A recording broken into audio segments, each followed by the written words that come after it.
صحابہ کرام کے ساتھ وہ غیبی نصرتیں جو دعوت اللہ کی وجہ سے نازل ہوئیں، ان واقعات کو سننا ضروری ہے۔ یوں نہ کہو کہ جو مدد صحابہ کے زمانے میں ہو گئی وہ آج مسلمانوں کی نہیں ہوگی، آج مسلمانوں کی نہیں ہوگی، بلکہ یہ اللہ تعالیٰ کے ضابطے کا انکار کر دینا ہے۔ دعوت اللہ یہ صحابہ کرام کی غیبی نصرتوں کا ضابطہ ہے، کیونکہ اللہ رب العزت نے دو وعدے کیے ہیں، دعوت پر اللہ نے دو وعدے کیے ہیں، دعوت پر اللہ نے دو وعدے کیے ہیں، غور سے سننا، دعوت پر دو وعدے کیے ہیں۔ ایک وعدہ تو یہ کیا ہے کہ میں ان کے دلوں سے اپنے غیر کا خوف نکال دوں گا، کیونکہ جو اللہ کے دین کی محنت کرتے ہیں وہ کسی کی ملامت کی پرواہ نہیں کرتے،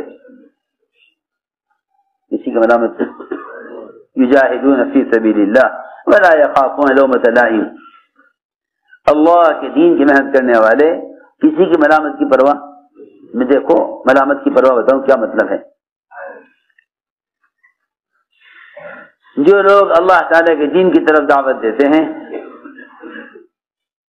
وہ کسی بھی حکم پر عمل کرنے کے لیے ماحول سے متاثر نہیں ہوتے، ماحول سے متاثر نہیں ہوتے، وہ کسی بھی حکم پر عمل کرنے کے لیے ماحول سے متاثر نہیں ہوتے۔ یہ اللہ تعالیٰ نے یہ خاصیت صرف دعوت میں رکھی ہے کہ جو آدمی دوسروں کو حق کی طرف بلائے گا وہ باطل سے متاثر نہیں ہوگا۔ الذين يبلغون رسالات الله ويخشونه ولا يخشون احدا الا الله، جو لوگ اللہ تعالیٰ کا پیغام بندوں تک پہنچاتے ہیں وہ اللہ کے غیر سے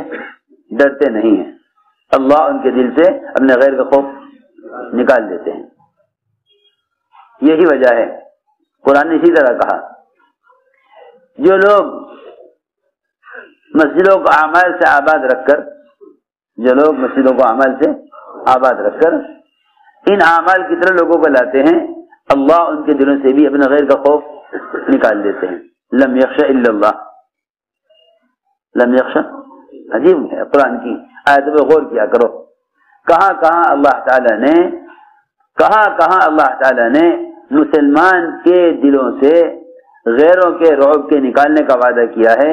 اور وہ کن اعمال پر کیا ہے۔ اگر ذرا سا توجہ دو گے بات کی طرف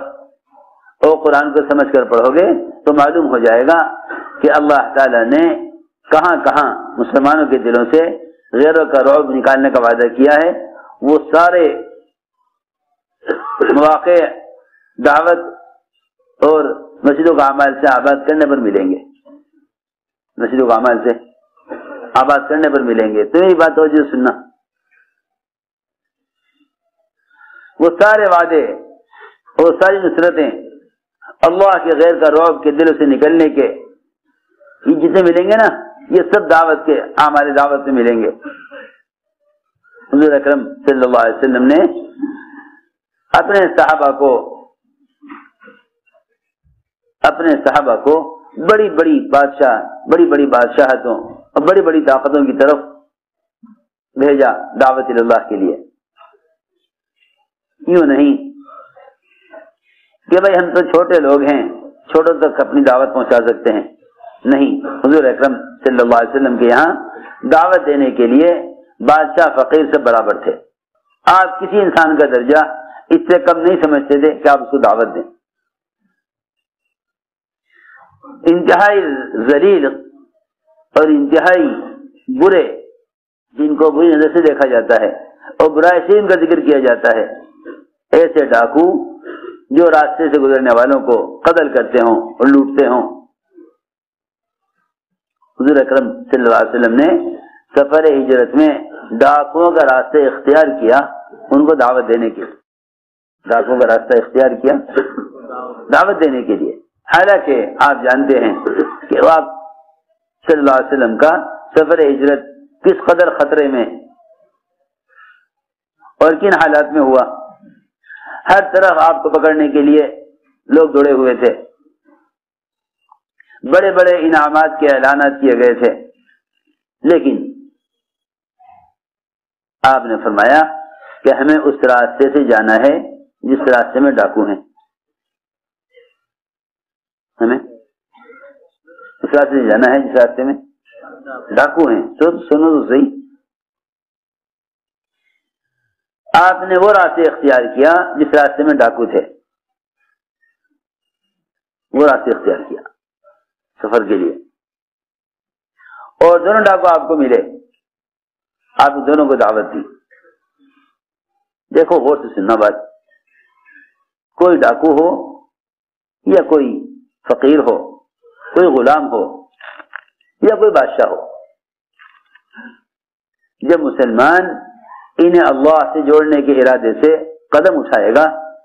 تو اللہ رب العزت ایسے لوگوں پر دو انعام فرمائیں گے، ایسے لوگوں پر دو انعام فرمائیں گے۔ ایک انعام تو یہ کہ ان کے دلوں سے ان کا رعب نکال دیں گے، ان کے دلوں سے ان کا رعب نکال دیں گے۔ دوسرے انعام یہ فرمائیں گے کہ اس ساری طاقت کے مقابلے میں انہیں ان کے دین پر جما دیں گے، ان کے دین پر جما دیں گے۔ اگر مسلمان دعوت اللہ چھوڑ دے گا تو باطل آسانی کے ساتھ ایسے مسلمانوں کو اسلام سے ہٹانے میں اور اپنے تابع کرنے میں کامیاب ہو جائے گا۔ یہ پکی بات ہے، یہ پکی بات ہے۔ ابو بکر صدیق رضی اللہ تعالیٰ عنہ کے حضرت اسامہ کی جماعت کو روانہ کرنے پر صحابہ کی رائے نہیں تھی، لیکن حضرت فرمایا کرتے ہیں کہ اگر ابو بکر رضی اللہ تعالیٰ عنہ اس دن اس جماعت کو روانہ کرنے پر نہ اڑتے تو امت مرتد ہو چکی تھی۔ امت کے اسلام کی طرف واپس آنے اور اسلام پر باقی رہنے کا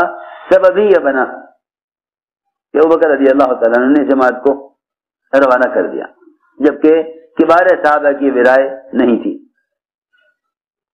میں نے عرض کیا کہ دو انعام ملیں گے اللہ کی طرف سے۔ ایک انعام ملے گا کہ ان کے قدم دین پر جمیں گے، ان کو خوف اور لالچ ان کو دین سے ہٹنے نہیں دے گا، خوف اور لالچ ان کو دین سے ہٹنے نہیں دے گا، باوجود خوف اور لالچ کے یہ بھی دین کو نہیں چھوڑیں گے۔ میں عرض کروں گا ابھی، آپ صلی اللہ علیہ وسلم کسی انسان کا درجہ اس سے کم نہیں سمجھتے کہ اس کو دعوت دیں۔ چنانچہ دونوں ڈاکوں کو آپ نے دعوت دی، دونوں اسلام میں داخل ہوئے۔